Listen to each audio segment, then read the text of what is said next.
बीच चर्चा करने के लिए दो खास मेहमान, कांग्रेस प्रदेश महामंत्री राजेंद्र शाह और सुनीता विद्यार्थी बीजेपी नेता जुड़ गए हैं। आप दोनों का बहुत स्वागत है टीवी 100 पर। सबसे पहले सुनीता जी, आपसे सवाल ये कि जिस तरीके से अब कांग्रेस की तरफ से कहा गया है कि 2022 में कांग्रेस की सरकार आती है तो देवस्थानम बोर्ड को रद्द कर दिया जाएगा, आपको नहीं लगता एक बहुत बड़ी चुनौती अब आप लोगों के सामने आन खड़ी है? पहले ही तीर्थ पुरोहित लगातार देवस्थानम को रद्द करने की मांग कर रहे हैं, इसका भी हल नहीं निकला कि अब कांग्रेस की नई रणनीति।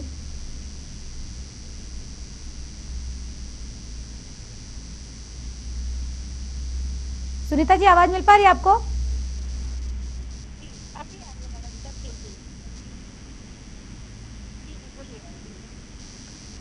चलिए राजेंद्र शाह जी, सवाल आपसे, आपको क्या लगता है कि जिस तरीके से आप लोगों की तरफ से कहा गया है कि 2022 में कांग्रेस की सरकार आती है तो देवस्थानम बोर्ड को रद्द कर दिया जाएगा, तो जनता आप पर भरोसा जताएगी?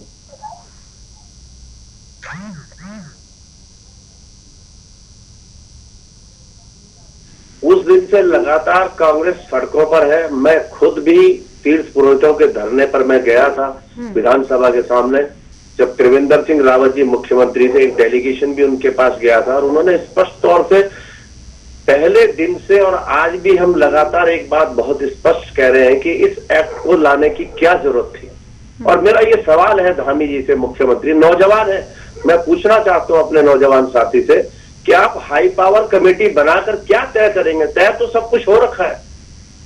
वो जो तीर्थ पुरोहित, सावन का महीना है, केदारनाथ में तीर्थ पुरोहित बारिश में भीग रहे, कैसे, मतलब आप बताइए ना, कितनी संवेदनहीनता आपके अंदर आ गई है कि आप कह रहे हैं कि हाई पावर कमेटी बनाएंगे, उसमें निर्णय कुछ नहीं लेना है। निर्णय एक लाइन का ये है कि उस प्रस्ताव को खारिज कीजिए, आप उसमें हीला हवाली मत कीजिए। ये आप हाई पावर कमेटी बना के कुछ नहीं होना उसमें। हम बिल्कुल भी उसमें आप कुछ भी चेंज करें, कुछ नहीं। जो तीर्थ पुरोहित चाहते हैं उनका एक लाइन का प्रस्ताव है कि इसे रद्दी की टोकरी में डाला जाए। हम तीर्थ पुरोहित साहब तन मन धन से और उस लड़ाई को लड़ने के लिए तैयार है। और पहले अध्यक्ष प्रीतम सिंह जी ने भी कहा था, गोदियाल जी ने भी स्पष्ट कह दिया, कांग्रेस का स्टैंड बहुत साफ है कि कांग्रेस की सरकार 2022 में आएगी तो हम जो है इसको खत्म कर देंगे। तो हमारा तो स्टैंड बहुत क्लियर है जी। सुनीता जी, जब से देवस्थानम बोर्ड का गठन किया गया है तब से ही लगातार तीर्थ पुरोहित मांग कर रहे हैं। इस बीच देवस्थानम बोर्ड को इस पर पुनर्विचार को लेकर जब तीरथ सिंह रावत सरकार में आए थे उन्होंने कहा था, लेकिन उनकी सरकार जाने के बाद पुष्कर सिंह धामी जब मुख्यमंत्री बने तो अब उनकी तरफ से कहा जा रहा है कि हाई पावर कमेटी बनाई गई है, इसके जरिए मसले का हल निकाला जाएगा, लेकिन कांग्रेस कह रही है कि इससे कुछ नहीं होने वाला। जी देखिए, कांग्रेस का मैं यहाँ पे अभी बताना चाहती हूँ, जैसे भाई साहब ने भी बताया कि इनके विपक्ष के जो अध्यक्ष थे तो उन्होंने भी जी हमेशा ही सोचनीय विषय ये है कि ये लोग खाली झूठ के आधार पे अपनी जो है नींव रखते हैं और वैसे ही ये बिल्डिंग बनाना शुरू कर देते हैं। तो ये लोग जो है हमेशा ही हमारी हिंदू धर्म की आस्था के विपरीत रहते हैं और हमेशा ही हमारी जो भी नीतियां हैं उनको ये फॉलो करते हैं। तो ये कभी भी हमारी आस्था के अकॉर्डिंग नहीं करते और ना ही सोचते हैं। तो मैं यहाँ पे बताना चाहती हूँ कि राज्य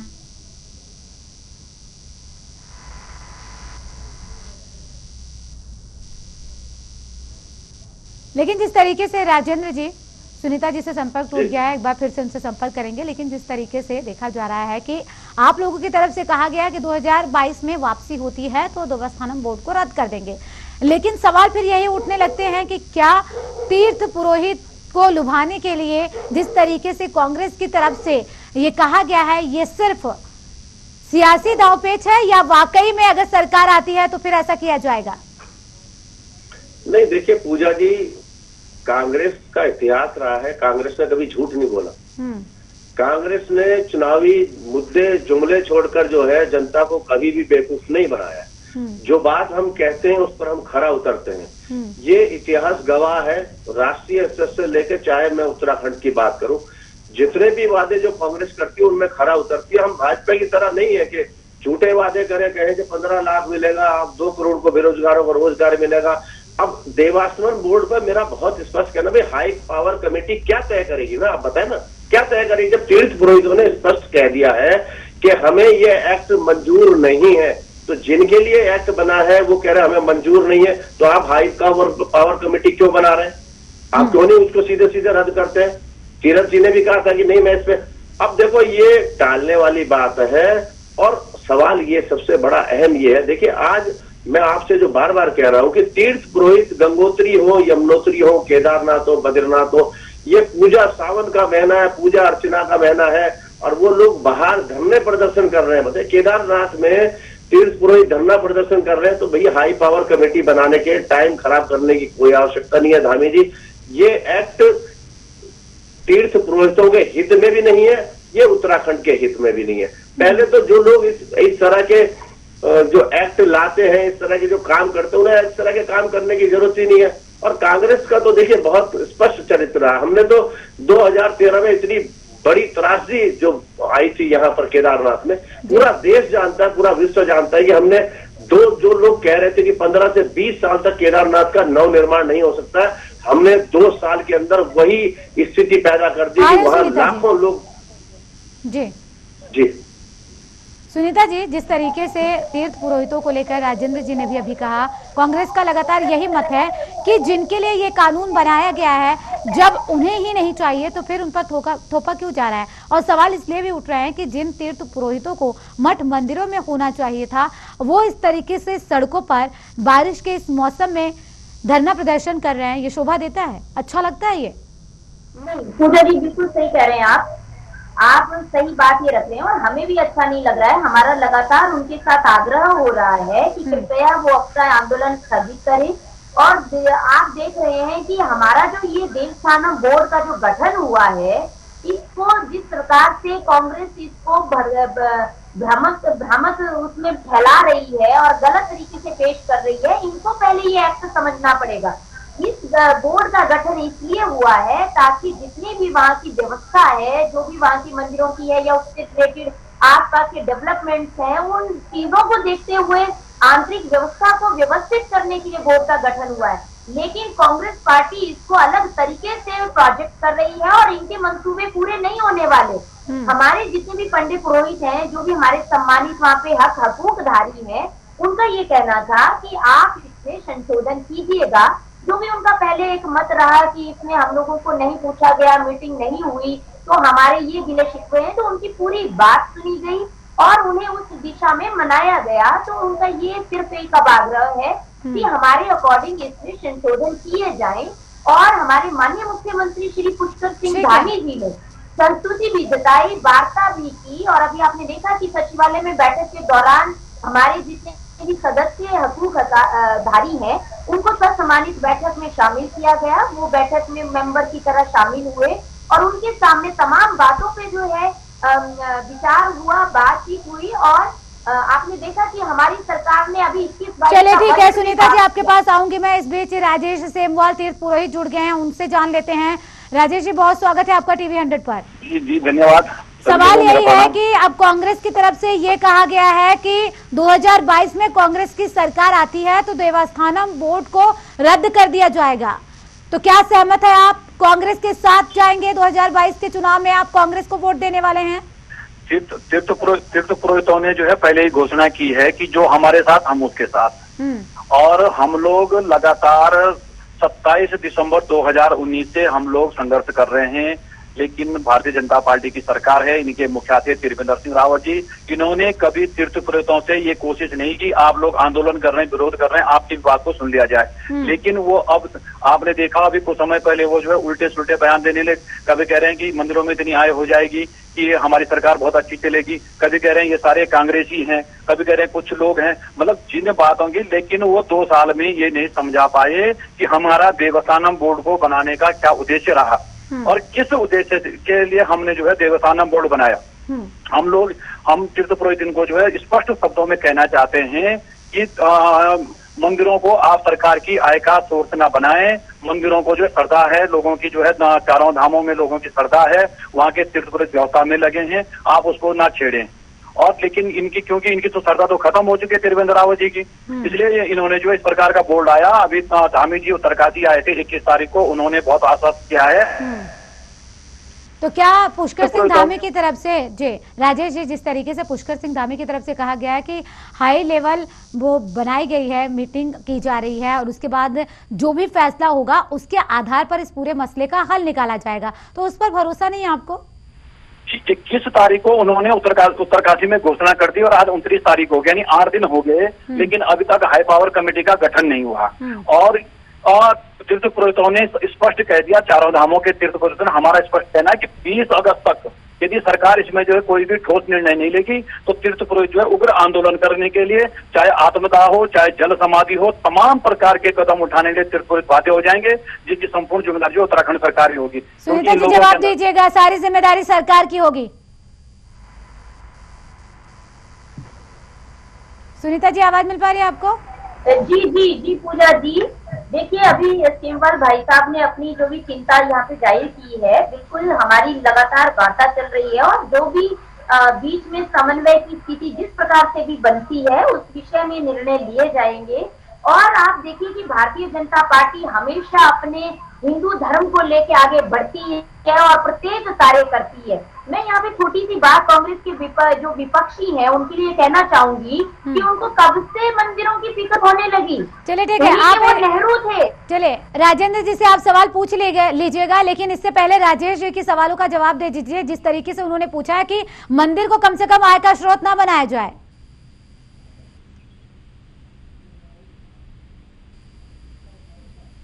पार्टी के संस्कार हैं जो आगे ये फॉलो बने हुए हैं। तो नेहरू जी ने तब भी भारत के प्रथम राष्ट्रपति डॉक्टर राजेंद्र प्रसाद जी का विरोध किया था जब वे सोमनाथ मंदिर का उद्घाटन कर रहे थे। ये लोग झूठ की यहाँ पे जो मैं तो कहूंगी कि कांग्रेस पार्टी झूठ की पराकाष्ठा अगर आपने देखनी है तो कांग्रेस पार्टी ये लोग इतने झूठे हैं, इनके निराधार व्यंग्य यहाँ पे और वक्तव्य करते हैं, ये कभी किसी के साथ नहीं होते। हम जब मंदिरों की बात करते हैं, जब हकूकदारियों की बात करते हैं, ये लोगों को भ्रामक स्थिति में डालते हैं, भ्रमित करते हैं। किसी भी प्रकार से भारतीय जनता पार्टी जो है किसी के भी अधिकारों का हनन नहीं करती है। जो बोर्ड बना ठीक है, लेकिन बड़ी विडंबना है सुनीता जी कि आपकी सरकार होने के बावजूद आप लोगों को समझा नहीं पाते हैं और पक्ष पर यह आरोप लगाते हैं कि वो बरगला रहे हैं, भ्रमित कर रहे हैं। राजेंद्र जी, इतना आसान है लोगों को बरगलाना, उन्हें भ्रमित करना? पूजा जी, ये तीर्थ पुरोहित है, पंडा समाज के लोग हैं, हम इनके जजमान हैं, ये सब जानते हैं।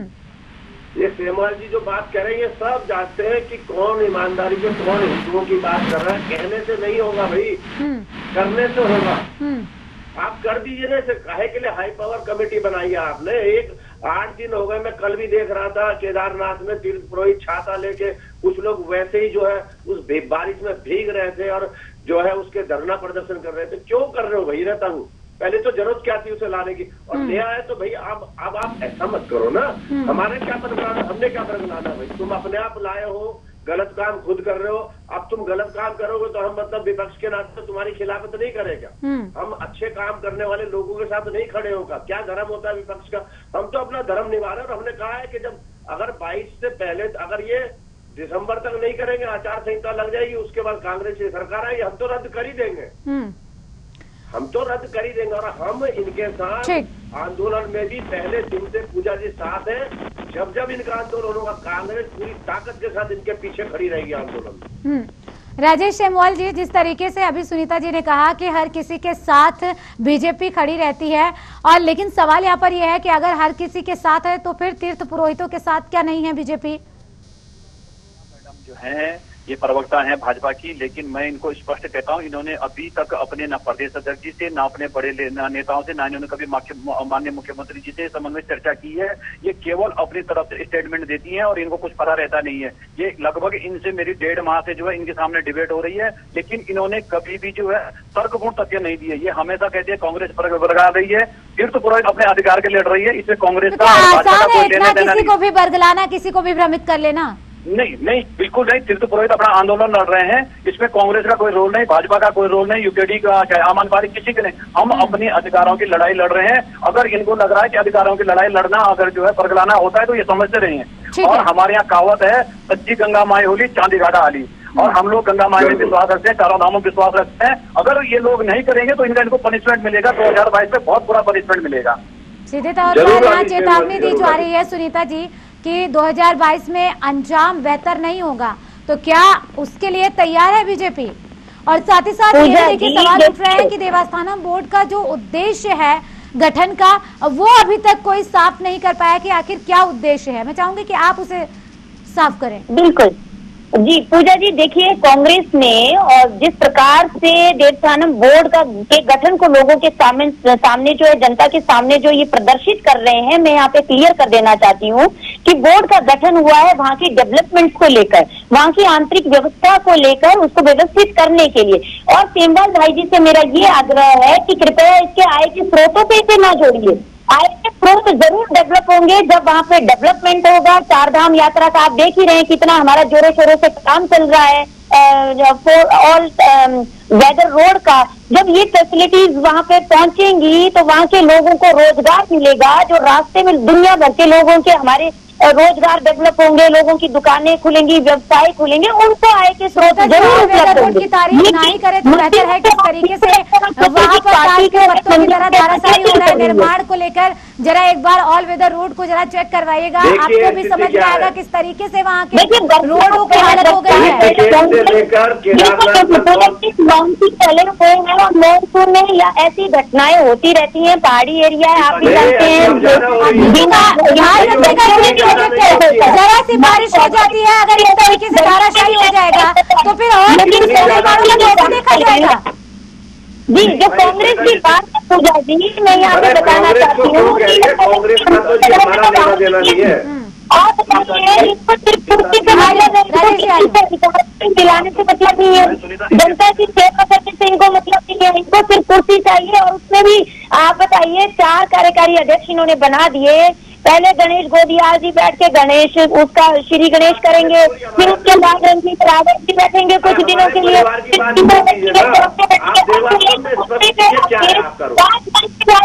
आप मुझे जवाब दीजिए, जो राष्ट्रीय अध्यक्ष की कुर्सी है उसमें 5 क्यों नहीं बिठाया आज तक, बताइए। आप उसे छोड़ दो, हमारे परिवार का सुनीता जी आऊंगी आपके पास में। आप तो देवस्थानम की बात करो, जिस मुद्दे पे बात हो रही। सवाल तो यही है कि जब देवस्थानम बोर्ड को लेकर जो उद्देश्य बीजेपी का था, वो मैंने कहा आपसे सुनीता जी कि आप उसको साफ करिए तस्वीर लोगों के मन में। आपने जैसा कि कहा कि कांग्रेस भ्रमित कर रही है, इतनी आसानी से कोई किसी को कैसे भ्रमित कर सकता है? और तीर्थ पुरोहित जो जुड़े हुए हैं उन्होंने भी साफ तौर पर कहा कि इतना आसान नहीं है किसी को भी भ्रमित कर लेना। और क्या कोई पढ़ा लिखा नहीं है या किसी को अपने अधिकारों के बारे में पता नहीं है, जो कोई भी आएगा भ्रमित करके चला जाएगा? राजेंद्र जी आ रहे हो आपके पास में, राजेश जी बोर्ड के अंदर जो सुनीता जी आऊंगी आपके पास में, आपकी आवाज नहीं आ पा रही है। सुनीता जी आऊंगी आपके पास में, राजेश जी। जी मैडम ये बार बार कहते हैं कि रोड यात्रियों के लिए व्यवस्था अच्छी होगी, आप रोड अच्छी बनाइए, विकास का कोई विरोधी नहीं है। इनका तर्क है कि लोगों को रोजगार मिलेगा। अरे ढाबे तो आज भी खुले हैं, क्या जब आप मंदिरों का अधिग्रहण करेंगे तब ढाबे खुलेंगे? उत्तरकाशी में होटल खुला है, गंगोत्री में होटल खुला है, ऋषिकेश के तमाम 4 धामों के स्थानों पर जो है और होटल ढाबे सब रेस्टोरेंट सब खुले हुए हैं। ये खोलने की जरूरत नहीं है, ये सब पहले से ऑलरेडी हैं। लेकिन इन लोगों के पास तर्क नहीं है, ये कुतर्कों से जो है इसका सामना कर रहे हैं। हमने इनको स्पष्ट कहा कि अगर आपकी हिम्मत है तो आप हमसे बैठ करके एक बार डिबेट कीजिए एक्ट पर, और हम आपको बताएंगे आपने कहाँ कहाँ गलत किया है, कैसा आपने एक्ट बनाया। आपने सारा लिख दिया, मंदिरों की पुजारियों की नियुक्ति आप करेंगे, जो हम वर्षों से पूजा जो है बिना किसी मेहनताना के हम जो पूजा करते हैं, आप कह रहे हैं हम तुमको नौकर बना देंगे। सीओ को बहुत पावरफुल बना दिया, कहीं कोई गुंजाइश नहीं है। पूरा जो है न कारपोरेट जगत को बिठाने की इनकी पूरी व्यवस्था है, और कहीं भी इनके पास कोई तर्क नहीं है। ये हमेशा जो है हमने इनको स्पष्ट कहा कि आपको अगर विकास करना है तो तीर्थ पुरोहित कभी भी जो है आपके बाधक नहीं बनेंगे, आपका सहयोग करेंगे। राजेंद्र जी जवाब दीजिएगा, विकास के राह में कोई वाकई में रोड़ा नहीं बनना चाहता, कौन नहीं चाहता कि विकास हो? तो ऐसे में जो ये दांव खेला गया है आप लोगों की तरफ से, आपको लगता है कि सत्ता में वापसी होगी इससे? नहीं, देखिए सत्ता का कोई सवाल नहीं पूछा। ये जो गलत काम है इसमें सत्ता में वापसी का बार बार आप कह रहे हैं कि इससे सत्ता में वापसी होगी, मेरा इस बात से विरोध है। देखिए सत्ता में हम ये गलत काम करेंगे और गलत काम का हम विरोध करेंगे तो तब हम कहते हैं कि सत्ता अलग है। हमारा ये कहना है कि अब देवासन बोर्ड बनाकर सेमवाल जी कह रहे थे, एक बात भूल गए सेमवाल जी कि मतलब ये लोग तय, मतलब सीओ बैठ के तय करेगा कि मंदिर खुलने का समय क्या होगा। इन्हें क्या पता, ये कितना जानते हैं उनके बारे में कि मतलब मंदिर कब खुलेगा, कौन से पहर में खुलेगा। अभी इन्होंने जो बीच में तारीखें चेंज करी वो भी एक धर्म के खिलाफ है। आपके गांधी जी बोलने दीजिए, सुनीता जी आऊंगी आपके पास में जी, बोलने दीजिए आप। और देखिए एक प्रियंका गांधी जी की गंगा में डुबकियां लगती है, अदरवाइज आप प्रियंका गांधी क्यों ये गांधी क्यों परेशान है? आप छोड़ दो में गांधी को, छोड़ दो। पहनते हैं और जैसे ऋषिकेश अपने पर्सनल सेक्स से उतरते हैं तो जेबें फट जाती है। बहुत शुक्रिया आप तीनों मेहमानों का चर्चा में शामिल होने के लिए। लेकिन सवाल यही बरकरार है कि जिस तरीके से एक तरफ मॉनसून का सीजन चल रहा है, बारिश का दौर है, तो वहीं दूसरी तरफ कांग्रेस की तरफ से दावों की बरसात की जा रही है। तो क्या जनता को ये बरसात पसंद आने वाली है या नहीं, ये तो आने वाला वक्त बताएगा। फिलहाल तीर्थ पुरोहितों का साथ कांग्रेस को जरूर मिल सकता है, जिस तरीके से तीर्थ पुरोहित ने कहा है। इसी के साथ हमारे इस खास कार्यक्रम में सिर्फ इतना ही। बने रहिए टीवी 100 के साथ। नमस्कार।